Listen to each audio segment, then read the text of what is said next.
Thank you, Madam Chair. As the chairman of the Commerce, Justice, Science Appropriations Subcommittee, I'd like to talk about the fiscal year 2020 CJS bill, which is contained in Division A of the minibus. The budget proposed by the Trump administration for the agencies in this bill was totally inadequate. The president proposed eliminating a large number of programs that members on both sides of the aisle strongly support.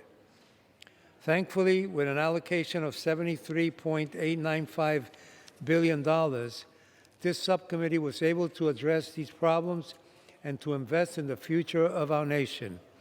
This legislation makes significant investments in justice reform, economic development, and the science agencies. We increase funding for programs and research focused on climate change, as well as for efforts to address gun violence and to implement the 2020 census. Let me highlight a few issues. In order to address the ongoing challenges faced by the Census Bureau leading up to next year's decennial census, this bill provides $8.45 billion for the Census Bureau, of which more than 90% directly funds the 2020 census. This amount is $2.3 billion above the administration's very inadequate request. In addition, this legislation carries language that prevents funding from being used to include a citizenship question on the 2020 census form. This bill also rejects the administration's proposed cuts to climate change programs.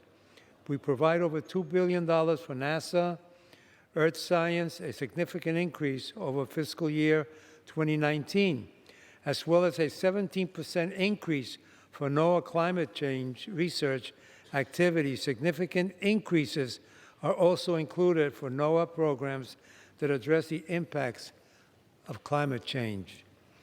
To address the epidemic of gun violence in our nation, this bill increases funding for the Bureau of Alcohol, Tobacco, Firearms, and Explosives by $122 million over fiscal year 2019. We also provide $80 million for grants to help improve firearms, background checks, and $125 million for school safety grants authorized by the Stop School Violence Act. To ensure our nation's science agencies have the resources needed to continue our leadership in research and innovation, this bill adds substantial funding to NASA, the National Science Foundation, and NIST. The bill also includes strong funding increases for economic development activities and infrastructure improvements in hard-hit rural areas and urban areas as well, in particular for economic development and the Minority Business Development Agency. We also provide large increases for the Legal Services Corporation, for Violence Against Women Act, opioid reduction initiatives, and the First Step Act, among many others. In sum, there is a lot in this bill that both sides support, from the sciences to economic development to justice reform. I want to thank the staff on both sides of the aisle who have worked so hard to put this bill together and to manage the many amendments offered. On the majority staff, I want to thank our clerk, Bob Bonner, as well as Jeff Ashford, B.G. Wright, Matt Smith, Shannon McCulley, T.J. Loudermilk, and Tricia Castañeda. And on the minority side, I thank Stephanie Gatboys and Kristen Richmond. I also want to thank on my personal staff, Marcus Garza, Angel Nigaglioni, and Matt Alpert. And I want to take a moment to say that as you'll hear, we don't always agree, Mr. Adderhole and I, but it's been a pleasure working with him in the tradition of the Appropriations Committee, which tries to find common ground. And I know there's a lot, even if he tells you he doesn't like the bill, I know there's a lot in here he likes. And so I'm looking for maybe a maybe vote from him.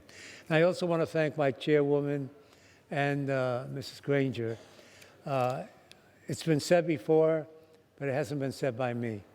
We make history every day in this House, and what a historic moment that both the ranking and the chairwoman are both women.